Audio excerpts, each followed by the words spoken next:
Hello and good evening, everybody, to what is the fifth webinar in a series of webinars between Emerging Minds and MHPN on infant and child mental health. And tonight we're going to talk about the practice challenges particularly relevant to supporting children's mental health after trauma. So really looking forward to being able to welcome all of you on board tonight, and thank you for all of the participants who have joined us for tonight's webinar.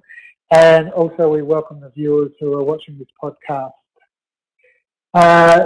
MHPN and Emerging Minds wishes to acknowledge the traditional custodians of the lands across Australia upon which our webinar presenters and participants are located. We wish to pay respects to elders past, present and future for the memories, the traditions, the cultures and hopes of Indigenous Australians. And I've just been told that we've got well over 1,000 people logged in so far for tonight's webinar. So again, welcome to you all.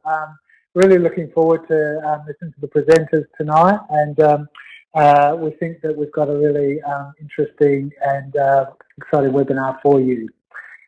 As I said, this is the fifth webinar in the Emerging Minds Infant and Child Mental Health series, the fifth of six. We have one more for you after tonight, which is engaging with children and parents with complex needs, really looking at a systems approach. And that will be held on Tuesday the 16th of April, so we would really hope that we'd see many of you return for that night.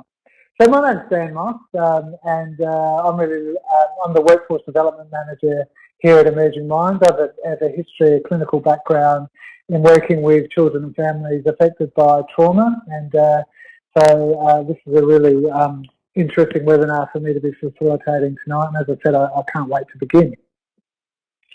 I'm going to now start by introducing our amazing panel. So first of all, I'd like to introduce the Emerging Minds Child and Family Partner Advocate and Partner, Phoebe. And Phoebe, first thing I'd like to know from you in welcoming you is, can you tell us a bit about your work with Emerging Minds as a child and family partner and advocate? Yeah, hi. I've been working with Emerging Minds for over 10 years now, which previously I worked with COPMI, which was children of parents with a mental illness, just to make sure that kids are well looked after, not just the parent. Now that Emerging Minds works with kids that are impacted by all kinds of trauma, a lot of my other life experiences become valuable in various projects. I've worked with Emerging Minds developing a booklet on raising young children when mental illness is part of your life, and also recently helped develop a parenting app with Emerging Minds. Great, thank you for that, Phoebe. We look forward to hearing your presentation shortly. To give the point of view of a psychiatrist tonight is Dr Jackie Amos. Welcome, Jackie, and thanks for joining us tonight. Jackie, much of your work is focused on seeing a parent and a child in the same room together. Can you talk about how your commitment to this has developed? Sure. I initially came across this idea reading a book of Bowlby's called A Secure Base, in which Bowlby's really clear that every parent kind of, if they're meeting any of their children's needs, is kind of heroic and is, needs to be really strongly valued in the role of parent as the most important person in a child's life. And at around the same time, I had a personal connection with a mother whose daughter experienced some major trauma, and the mother was tortured by not being able to be present in her child's therapy because outside of the therapy, she was the one who kind of had to hold her at night when she was crying or help her with all her anxieties, but she didn't understand what had gone on in the therapy, so she felt kind of really helpless. And that set me on the journey, and I think finally I kind of realised that I'm just a part of a child's life for a short time, kind of a benign stranger, and if I can be helpful in facilitating a parent and child to connect more and more strongly, then I give that child someone who's with them for life,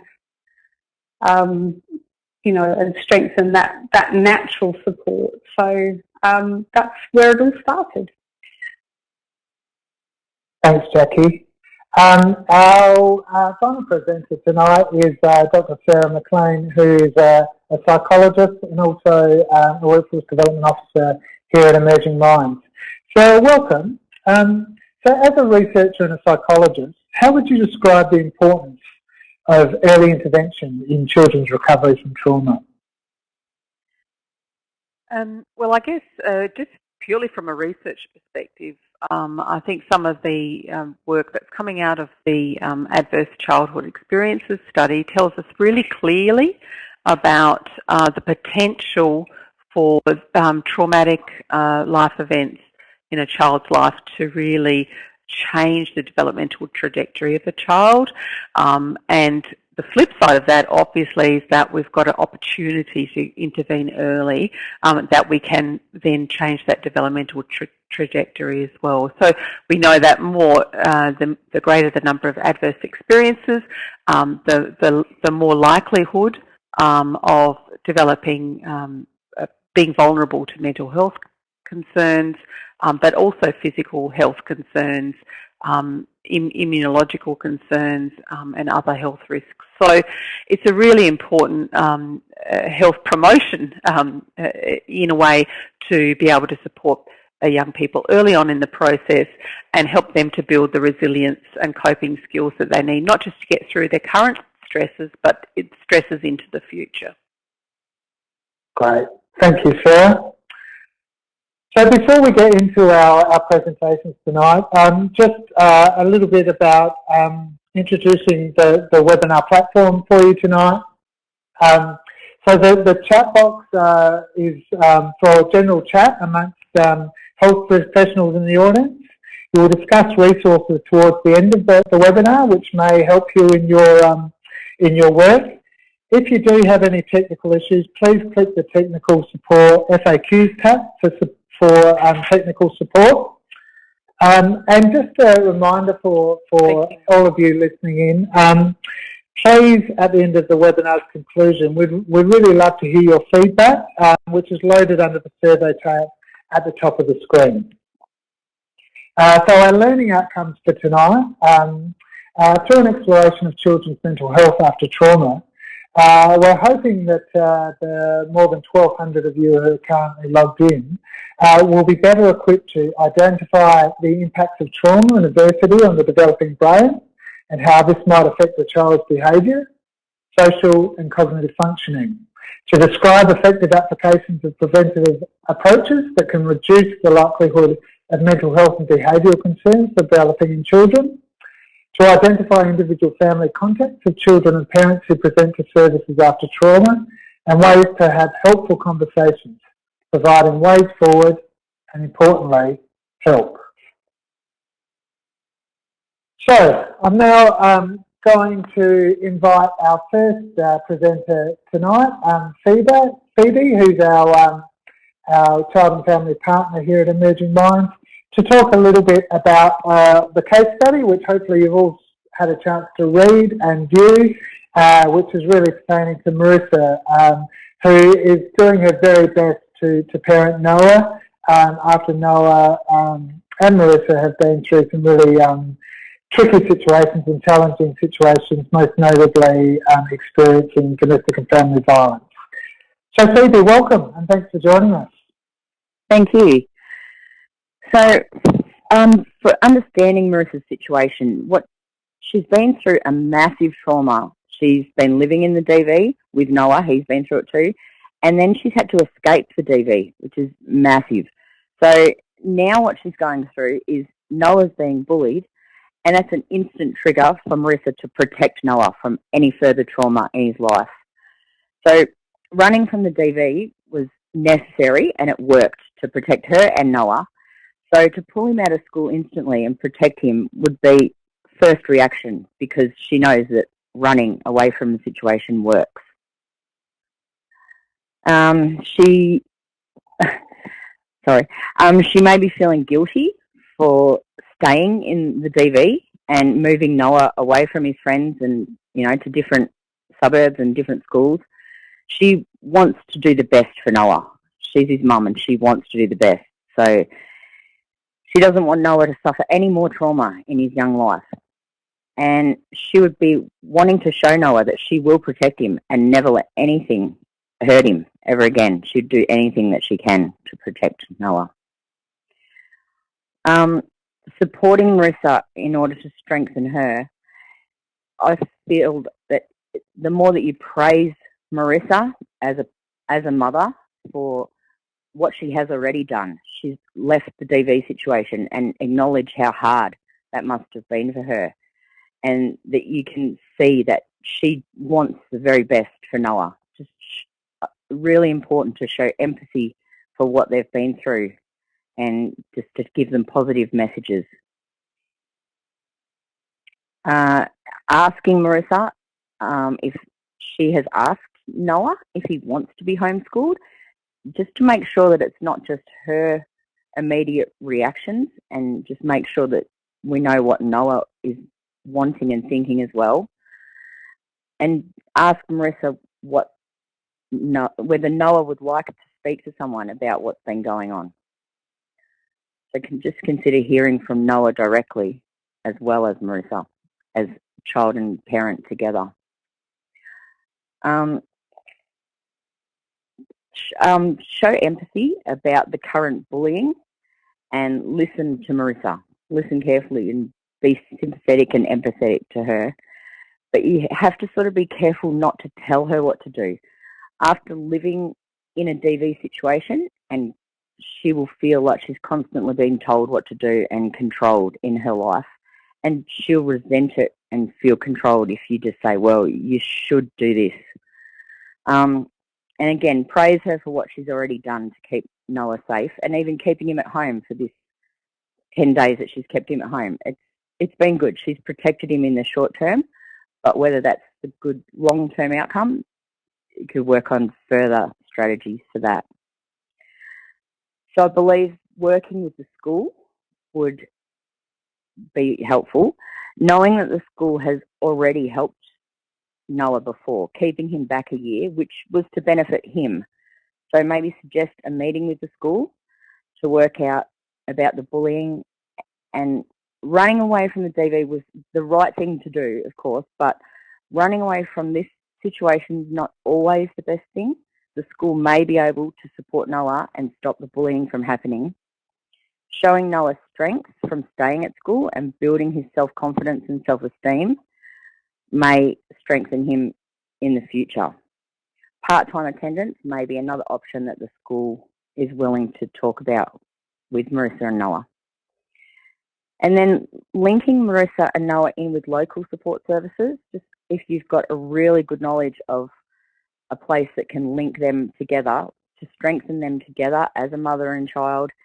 And just after everything they've been through, living with the DV situation and now going through the bullying, I believe her instant triggers now would be different to if once she gets a stronger person in the future. So just have a really good knowledge of support services that are available to help people in their situation. Thanks. Thank you so much for that, Phoebe. And I think what was so great about that presentation was just the practical, down-to-earth advice that you were able to give practitioners. So thank you, and we look forward to touching base with you once again in the Q&A session. Thank you. Next up, we're going to talk with Dr. Jackie Amos, who's going to provide us with the psychiatrist perspective, particularly around what you might be seeing with Marissa and Noah together. Welcome, Jackie. Thank you. So I just want to, in this little segment, pick up on this idea that it might be really useful to think about seeing Marissa and Noah together, to support Marissa's place as being the most important person in Noah's life, and kind of offer unique opportunities for healing for both of them. from past trauma. There's been a really long history within family therapy of promoting opportunities for healing by engaging the whole family.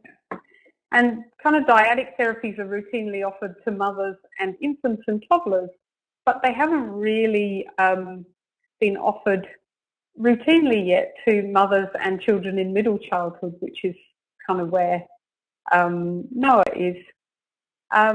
So one of the questions that I've been working on for a long time is, could effective therapies be developed drawing on attachment and trauma literature to address the impact of historical family violence with these slightly older children and their mothers? You know, there's a few reasons for this. Noah and Marissa went through the domestic violence together, and they actually are now facing the issue of bullying together. So seeing them together kind of strengthens that idea that this is something they face hand in hand, not something either of them has to face alone. Children can't be protected from something that's already happened. So rather than not talking about what's happened, it's really important to think about talking about what has happened to them, both in the past and in the bullying.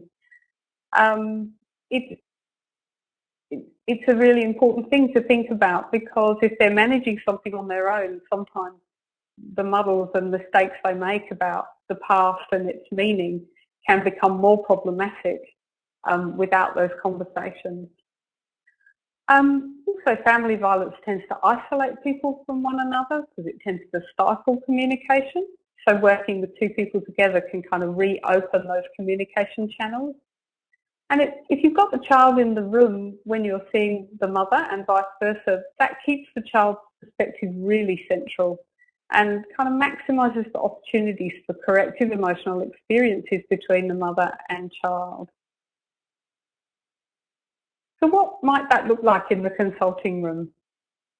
Something that I often keep in mind is that a mother parenting her child in the context of family violence often needs to have her attention focused on the perpetrator, to be alert to kind of possible times when violence may erupt. And that's a good strategy. But in that situation, a child can feel unseen, unheard and unprotected. That's their experience. So seeing them together to talk about the bullying supports Marissa in attending fully to Noah's experience, and Noah gets the experience of being seen and heard. And that's the here and now element. You can also have conversations about why Marissa wanted to take him out of school, how that might link to guilt or regrets that she didn't leave a violent partner sooner. And by having that conversation together, you can help Noah to understand that, you know, her timing for leaving was nothing about whether she loved Noah or wanted to protect him, that it was about other circumstances. And you can also highlight how she's demonstrating her desire to protect him against the bullies at school, to kind of rework that old story. Is it safe? I think that it's pretty safe to see people together if the mother has the capacity, at least some of the time, to think about her child's experience and to have some empathy for them. And this is just a little caveat at the bottom. The child will nearly always have seen the mother in distress or depressed, so that's not necessarily a contraindication for seeing them together, but can also be the part of a healing conversation. They're just some preliminary ideas, and that's all from me for now, Dan. Thank you so much, Jackie. Really interesting work that you've been doing here in Adelaide, and some really deep and careful thinking in your work with mothers and children. So thank you so much for that tonight, Jackie. Our third presenter tonight is going to provide a psychologist and also a researcher's perspective, and so I'd like to welcome back Dr Sara McLean. Thanks, Dan. So what I'd like to do is to really just bookend sort of the wonderful presentations of Phoebe and Jackie with a little bit of the what we know about the emerging evidence base around trauma interventions for children. Very quickly, just to touch on what we know and what we understand, what we think about the impact of trauma on brain development, and then talk and what that might mean for Noah, and also just then to touch on the two main types of trauma intervention.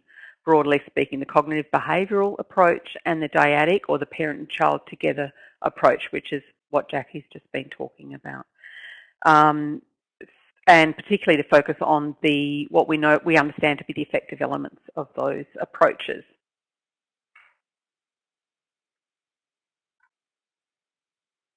Okay, so what do we know about, or what do we suspect about the impact of trauma on brain development? And what does that mean for Noah?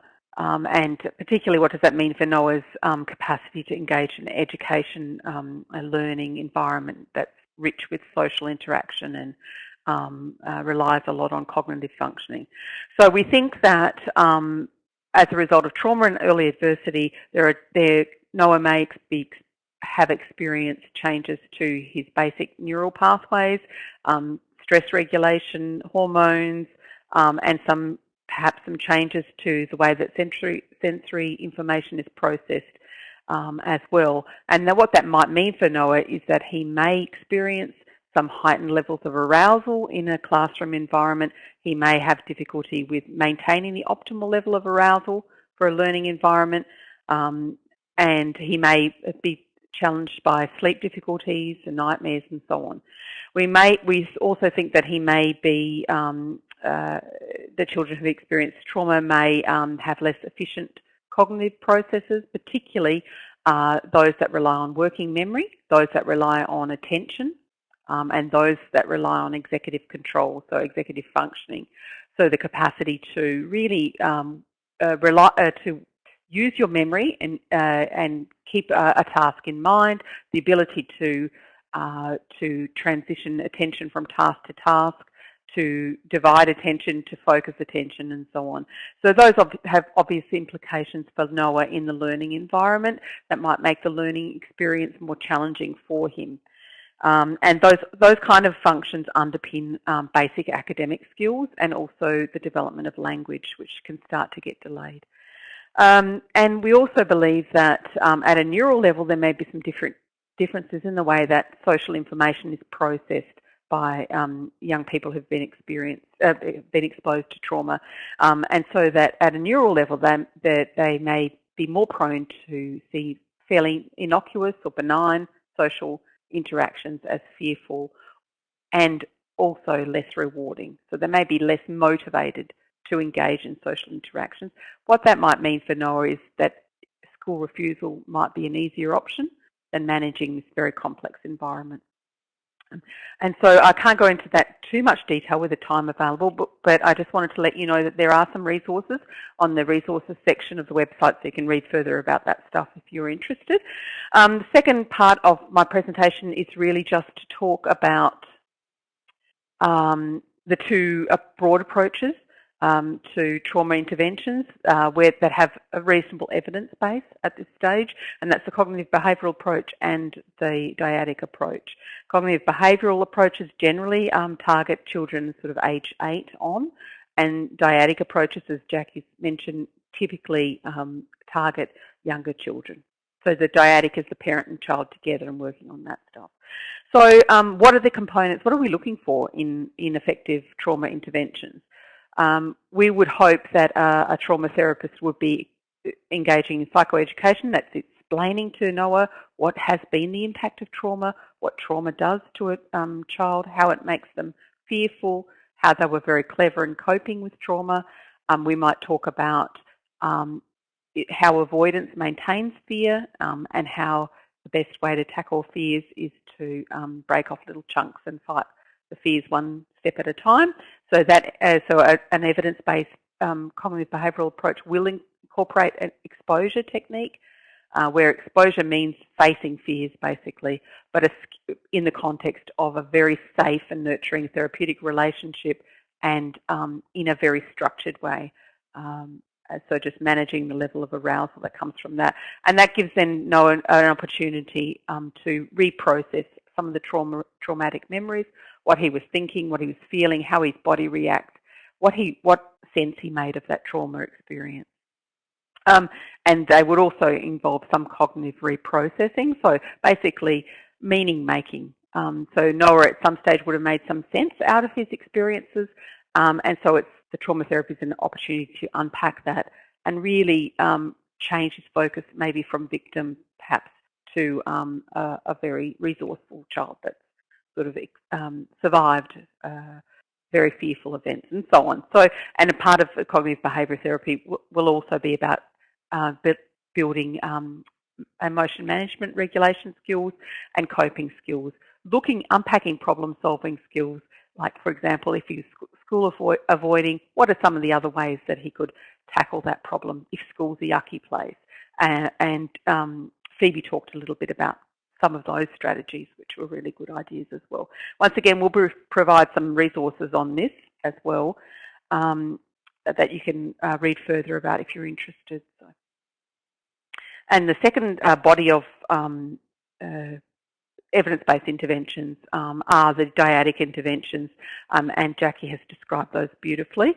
But basically, when we're looking at a dyadic intervention, we would want to see that it has a sound basis in attachment theory and is focusing on the interrelationship of the caregiver and the child.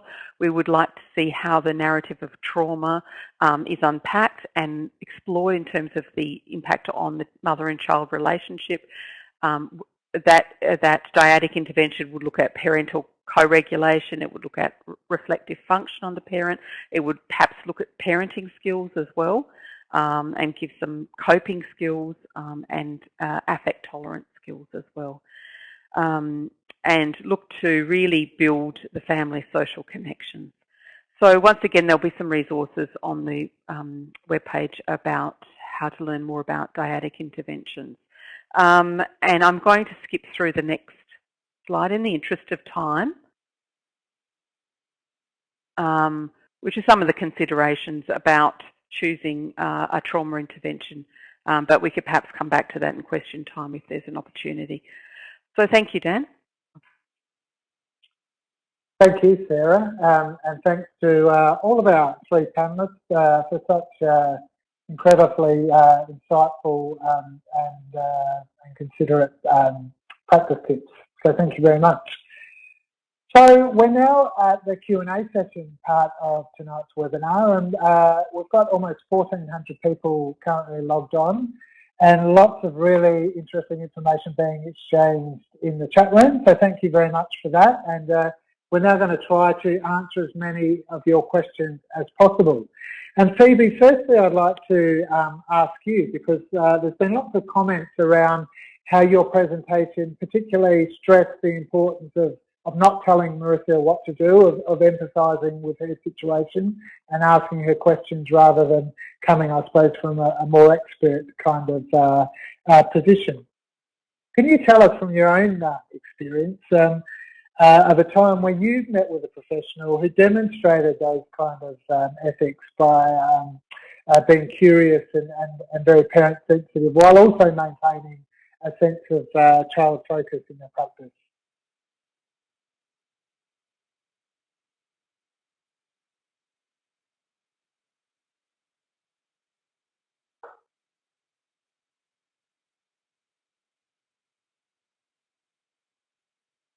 Phoebe, I think you might just be on mute there. You're right. Sorry, is that better? Yeah, that's better. Thank you. Sorry. Okay. So when I came into refuge, it was 3 years ago now that I came to Women's Refuge, and I met with a counsellor there who really listened to me, and they could see and hear how focused I was on wanting the best for my children. And so instead of just working on getting me strong as a person, they knew that it was like what Sarah and Jackie have been saying about the dyadic approach, work with us together. And so instead of just telling me, you know, you need to do this, you need to do that, they asked and listened to me. It was a patient sort of approach. They listened to what I wanted and needed, And so they worked with us together and worked with us as a family to build us stronger, build more confidence, more self-esteem so we could move forward for a happy and positive future. And without this sort of support, I know I probably would have gone back to the DV, which so many people do go back if you're not getting the support that you need as a whole family, not just looking at, oh, mum, are you okay? It's mums, all they want is for you to worry about what the kids as well. So, yeah. Thank you, Phoebe.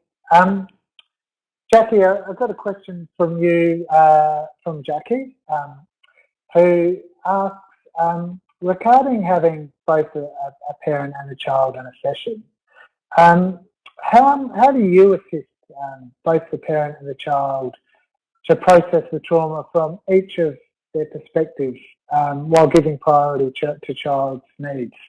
How do you strike that balance? Yeah, that's a very good question. I think one of the things about that is that I learned this process from another therapist, Heather Chambers, and we have a kind of semi-manualised way of approaching it, where what we do is we're hearing the story from both sides at all times. So we might hear some stories from mum, and if we've heard part of how she's feeling, we would then turn to the child and talk to them about the same events or the same things that have been happening. And the idea is to keep pulling the story from both sides and sort of plaiting it in the middle. So the therapist does need to be somewhat active in the process, not in terms of telling anyone what to do, but in terms of making sure that each person has a turn and that each person's voice is heard. And if somebody's struggling to express or recall or find their own experience, it can sometimes be a case of speaking for the baby in a child or helping somebody to explore for a short time and then taking that back across and saying, I wonder if that was similar for you. So I guess it relies a little bit on the therapist being a tiny bit more active than they might usually be. Yeah, that's really interesting, Jackie, because we've had several questions from Virginia and others around instances where maybe the parent or the family member is not quite able at a point in time to take on the trauma from the perspective of their child. How do you respond to that in a kind of a dyadic sense? Just might be useful to let people know that the families that I work with are often in the child protection system, and there often are difficulties with parents taking on their child's perspective and vice versa.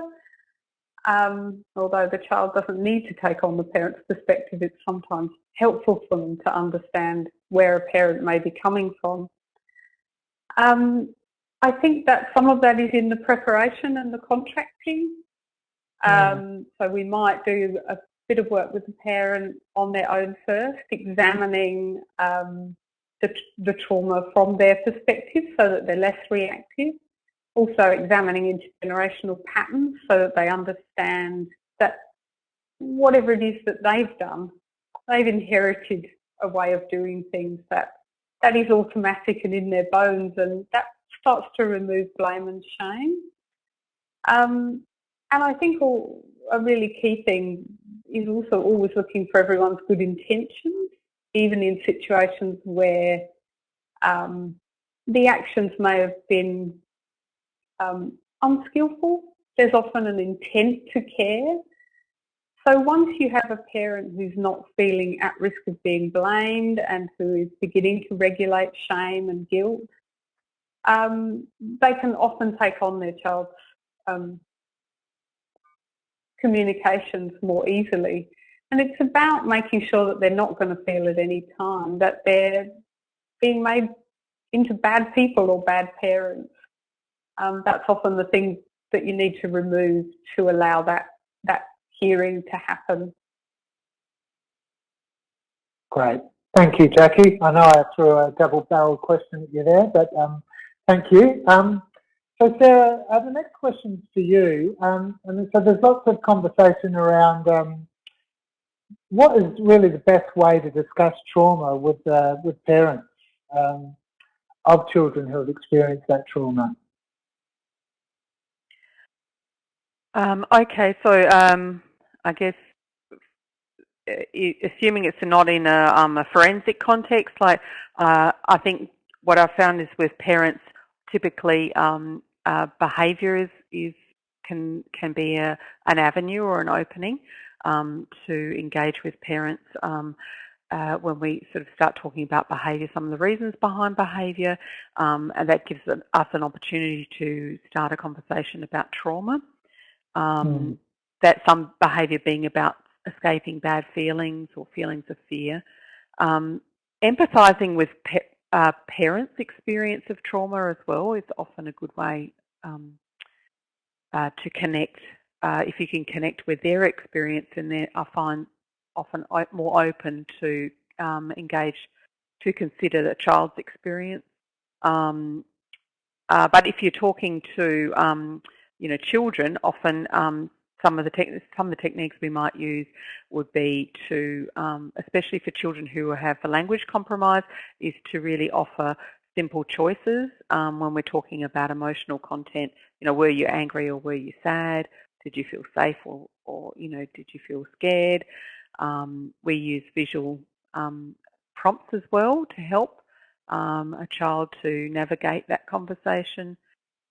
We tend to try to use what then, what next, where, who, what was happening, those kind of lower level questions rather than the why, the kind of reflective questions.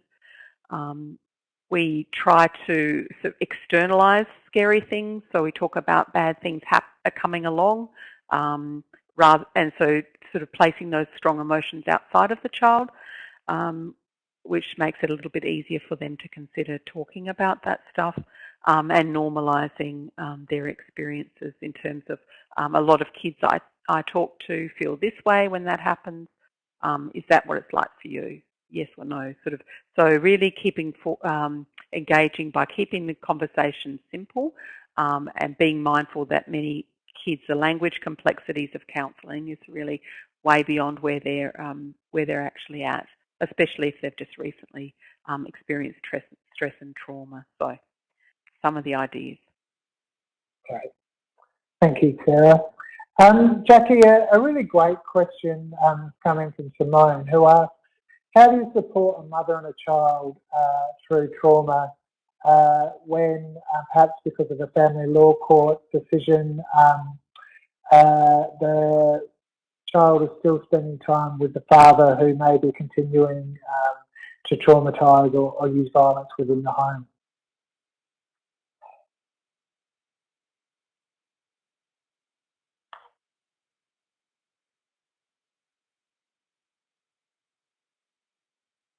Jackie, I think we might have you on mute as well.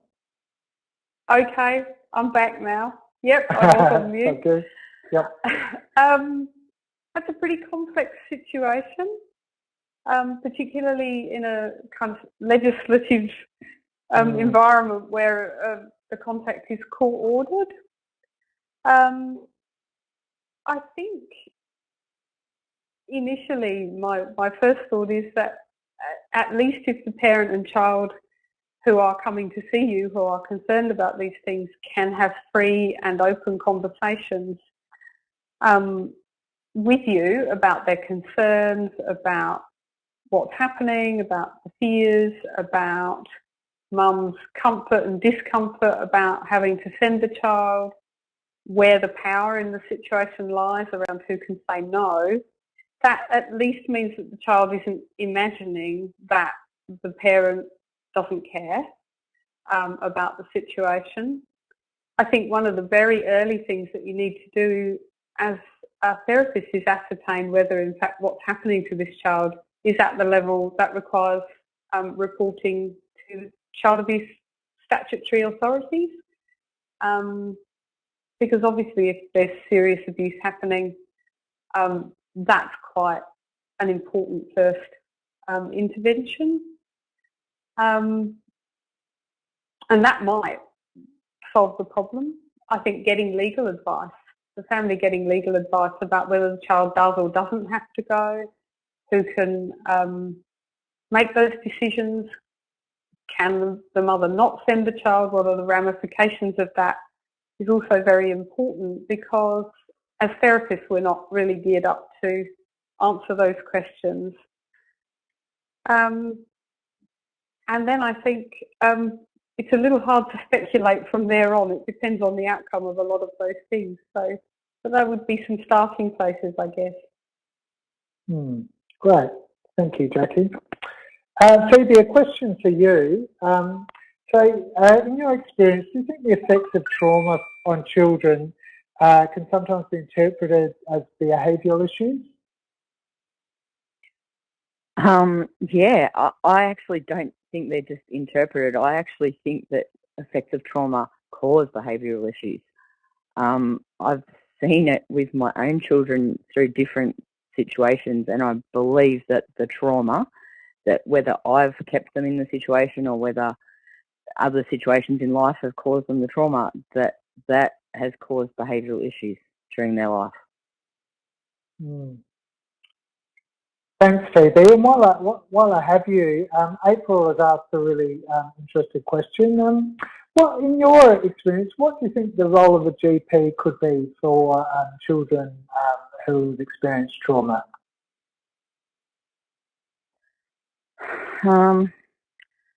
Like I said before, just have a good knowledge of further support services, because I know in a GP consult you don't have much time. It's not like a counselling session, so just have a really good knowledge of other services that you could link them up to that are relevant. Listen to what they're really saying, what their needs are, and try and link them in with other services.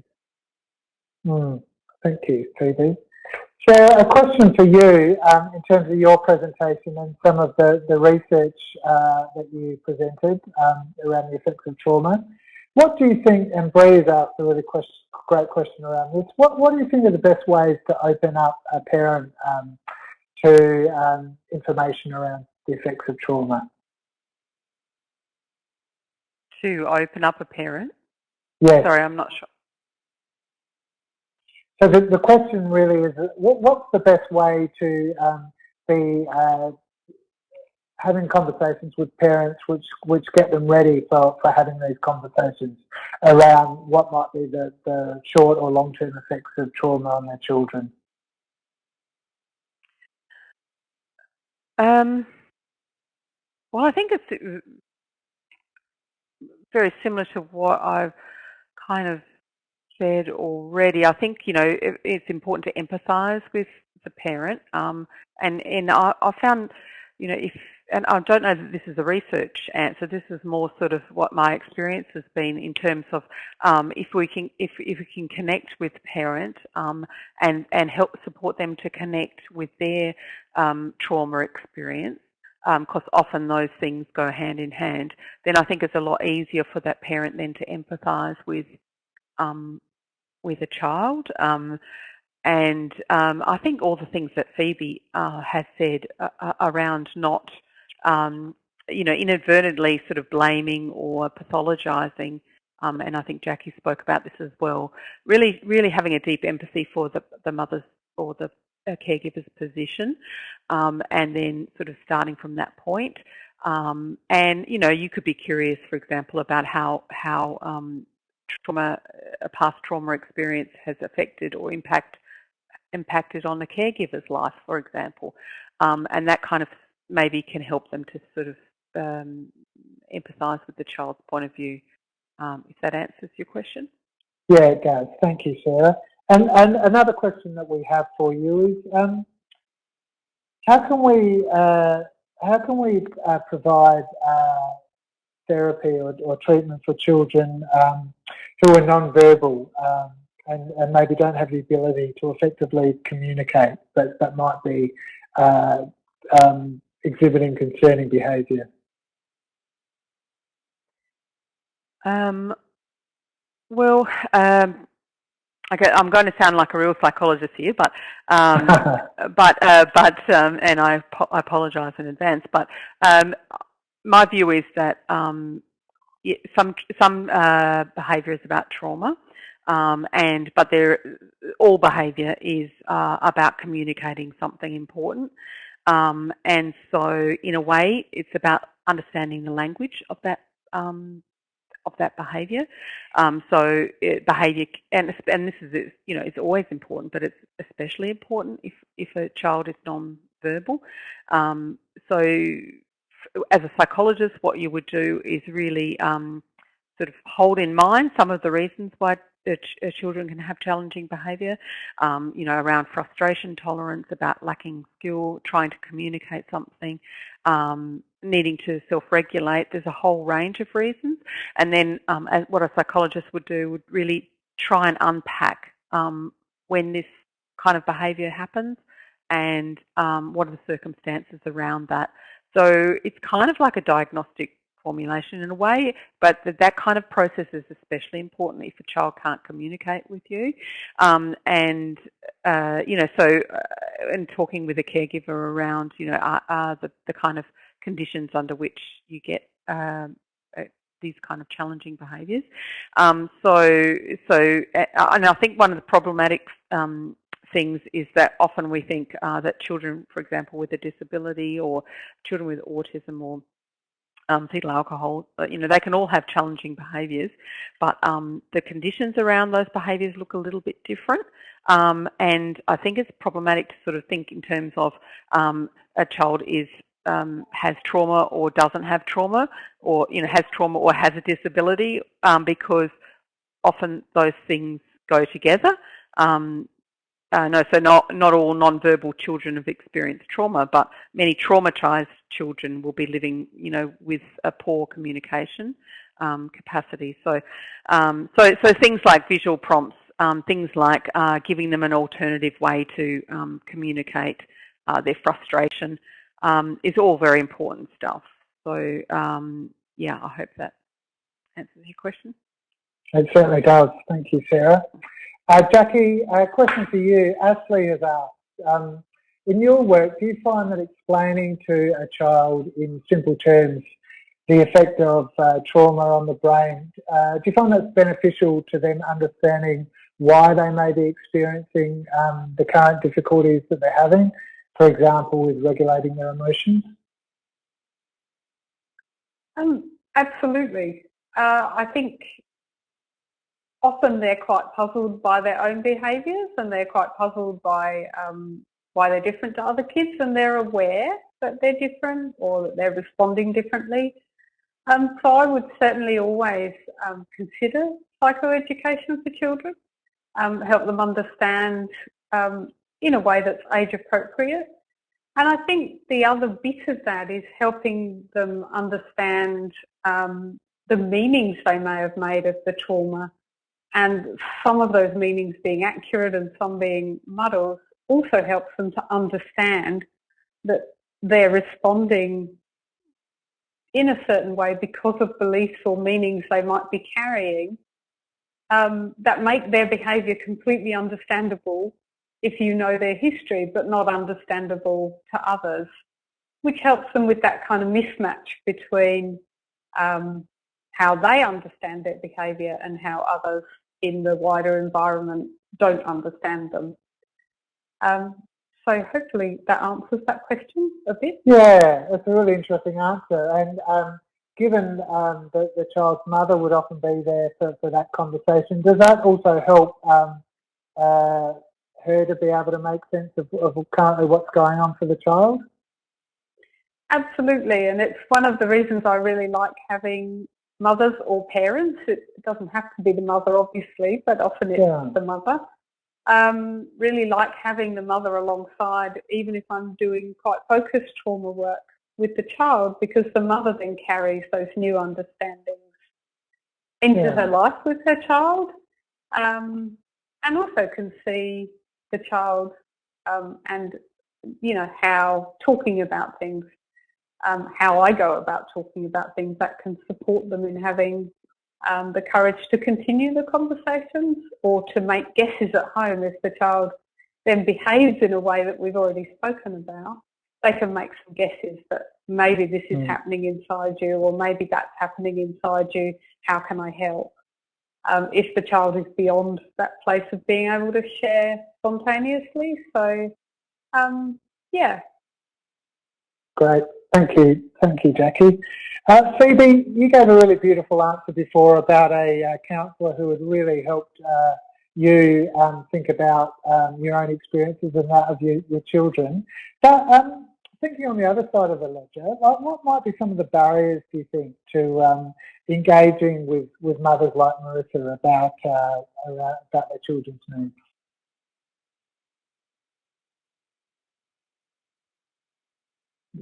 I think you just might be on mute there, Phoebe. Sorry. That's okay. So, yeah, I think when you've just left a situation, you react in a certain way, like a post-traumatic, like stress type way. So some of the barriers are, until Marissa is stronger, she may make choices for Noah that are not the same. Like the choices I would have made when I was fresh out of my situation are totally different now that I'm balanced and I'm strong and I know where I stand in life. I'm happy to be on my own. I'm not thinking about going back. My position in life is so different now to what I would have done when I was just out of a situation. So I think that's the major barrier, and that's why I think to work with Marissa and together with Noah to just strengthen them as a parent and child together, just in general life, that will help them to just make better choices for the future. Thanks for that, Phoebe. Sarah, a question for you from Jan, who's asking, what part do you think play therapy might play in helping and understanding children? Well, I think depending on the age of the child, yeah, play therapy is a really great avenue for, you know, unpacking and understanding a child's experience. And if a child has been traumatised, depending on the age, often they will enact a trauma in some way through play. And so, yeah, so it's a really good opportunity to observe or to engage in a conversation, to open up a conversation or a play with a child who's experienced trauma.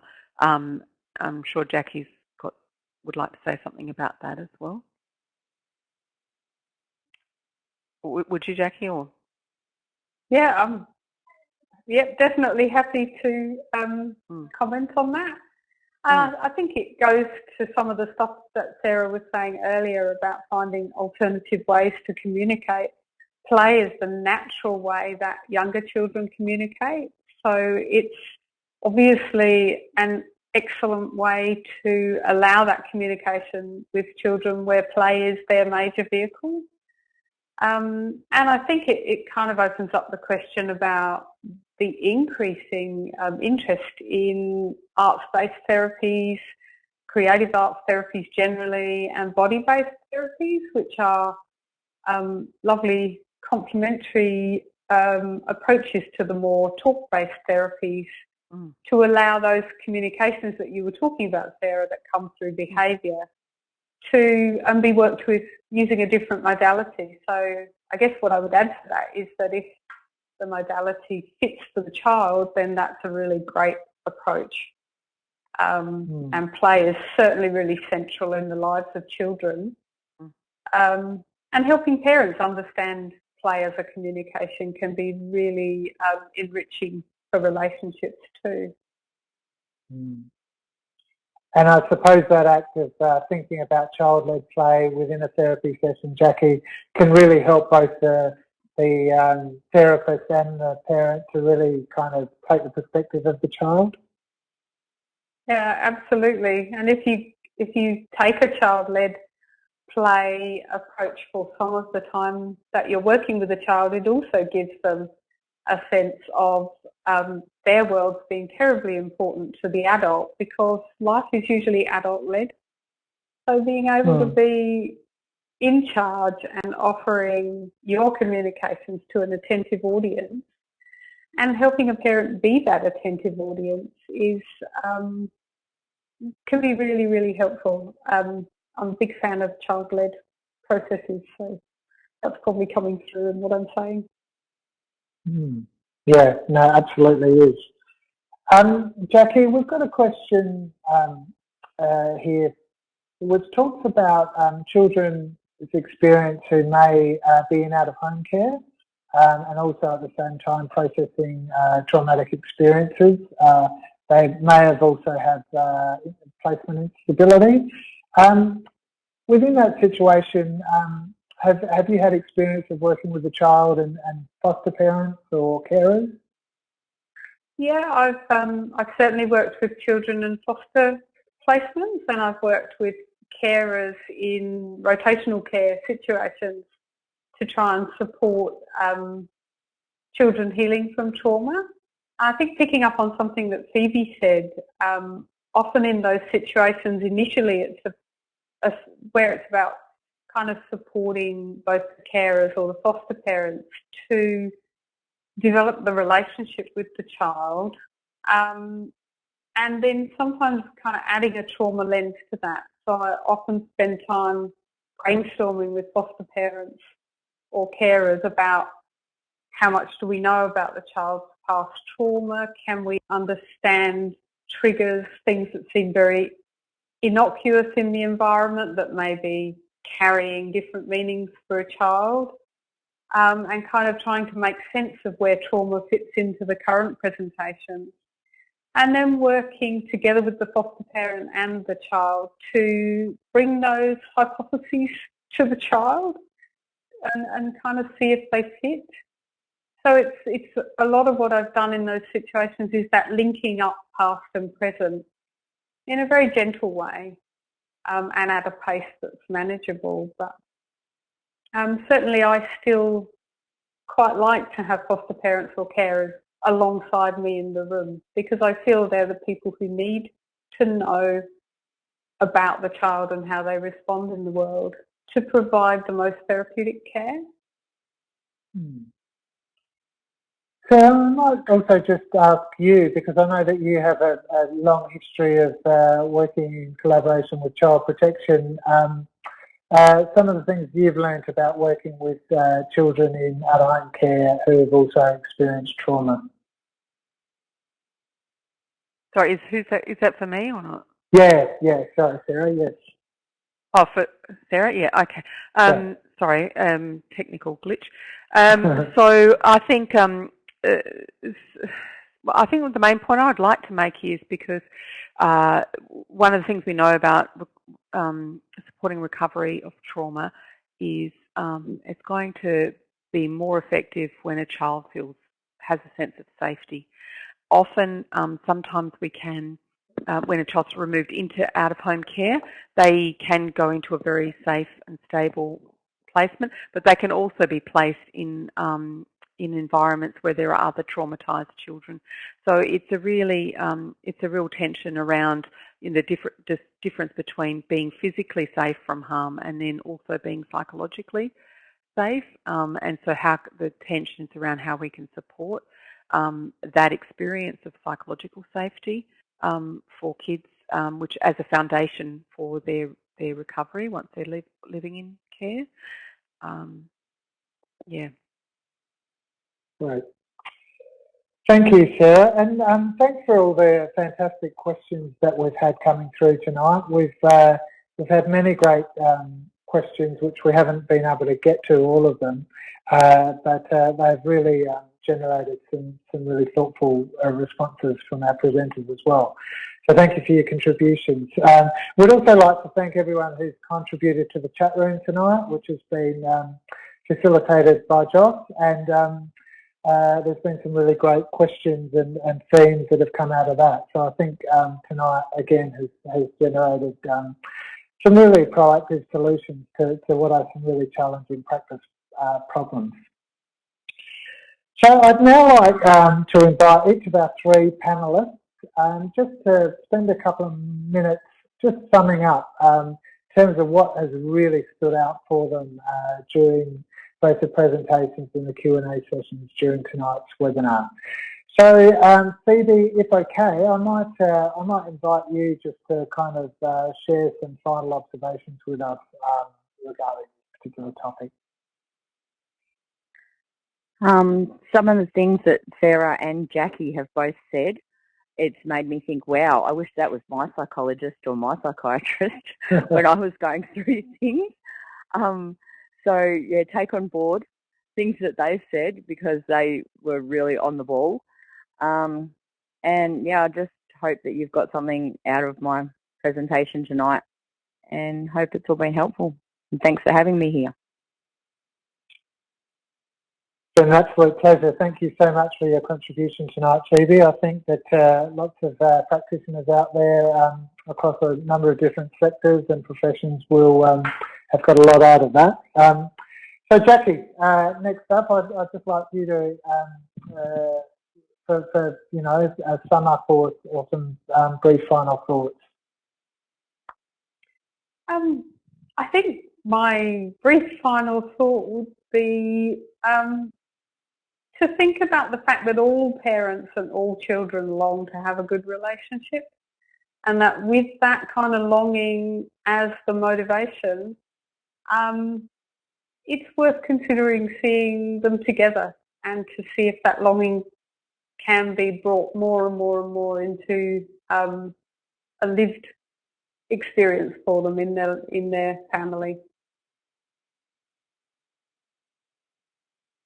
Yeah, thank you, Jackie. And just a final question from me. As you've gone along your journey and kind of this particular commitment to this work, have you found that new and kind of improved, I suppose, strategies to building connection between parents and their children have become available or have occurred to you? Oh, so many. I think that what would be fair to say is that I have learned so much from the families I've worked with. But the central thing that I come back to over and over again is the good intentions, the intention to care, even when the actions may not match that intention in our minds. The intention to care is so powerful and so central, and always looking for that goodness is something that I learned from Heather Chambers, and it's just stayed with me and stayed with me. So that's my kind of thing I hold on to most dearly, I think. Thank you, Jackie. Really appreciate those final words in your presentation and thoughtful answers tonight. Sarah, I now invite you to share some final thoughts and reflections with us. Oh, thanks, Dan. I mean, I'd like to say I feel as though I drew the short straw in some ways talking about research because we, you know, just that, and I just say that as an acknowledgement that we know that research is really still emerging in this space, that we have good interventions for some children in some spaces. And so it's a really exciting time because there are all sorts of innovations coming out and our understanding about children's needs is growing. So it's been really interesting to hear some of the thoughts around how things could be done. And I would just really encourage practitioners to start looking at how they could demonstrate that, you know, impacts. If you think that, you know, you're doing some really good work, how can you contribute to the research around that? Yeah, so it's a very exciting time to be supporting children in children's wellbeing. Thank you, Sarah. Yeah, thank you, and thank you once again to all of our panelists, and it's really lovely to see some really great comments coming in for all three of our panel members around some of their reflections tonight, and in particular We've got many special thank yous to Phoebe for providing details of her own experience so generously and thoughtfully tonight. So thank you once again to Dr Sara McLean, Dr Jackie Amos and Phoebe for their presentations and answers in tonight's session. Okay, so that's kind of getting towards the end of tonight's session, and again, thanks to about 1,400 of you who have tuned in tonight. It's been great, and thanks for all of your questions, both to the presenters and in the chat rooms. That's really appreciated. We do have resources and further reading, which are other supporting resources, which Sarah talked about, which are associated with this webinar. So that can be found in the supporting resources tab at the bottom of your screen.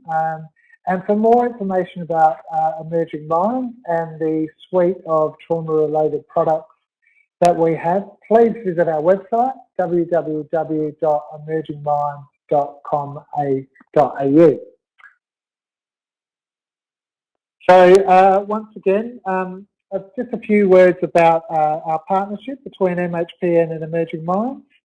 So this webinar was obviously the fifth of 6 webinars co-produced by MHPN and Emerging Minds for the Emerging Minds National Workforce Centre for Child Mental Health project. The project is led by Emerging Minds and delivered in partnership with the Australian Institute of Family Studies, the Australian National University, the Parenting Research Centre and the Royal Australian College of General Practitioners. So thank you for participating tonight. Once again, please click the feedback survey tab at the bottom of the screen. We'd really love to hear your feedback to make sure that we continue to get better on what we do. Certificates of attendances for this webinar will be issued within about 4 weeks. Each participant will be sent a link to the online resources associated with this webinar within 2 weeks. As we said before, the next webinar in the Emerging Minds and MHPN webinar series is titled Engaging with Children and Parents with Complex Needs, a Systems Approach, and will be held on the 16th of April. We can't wait to bring that one to you. And just to let you know that MHPN supports the engagement and ongoing maintenance of practitioner networks, where clinicians from different disciplines meet regularly with other mental health practitioners, share tips and resources, build local pathways and engage in professional development activities. To learn more about joining your local practitioner network, please visit mhpn.org.au. You can also indicate your interest in the exit survey. So, thank you very much for tonight. The next MHPN webinar will be a DVA webinar on military member to civilian, identity and transition on Wednesday the 13th of March, and following that will be a webinar on loneliness on Thursday the 3rd of April in 2019. Before I close, I'd like to acknowledge the consumers and carers who have lived with mental illness in the past and those who continue to live with mental illness in the present. Thank you for everyone for participating tonight. Good night.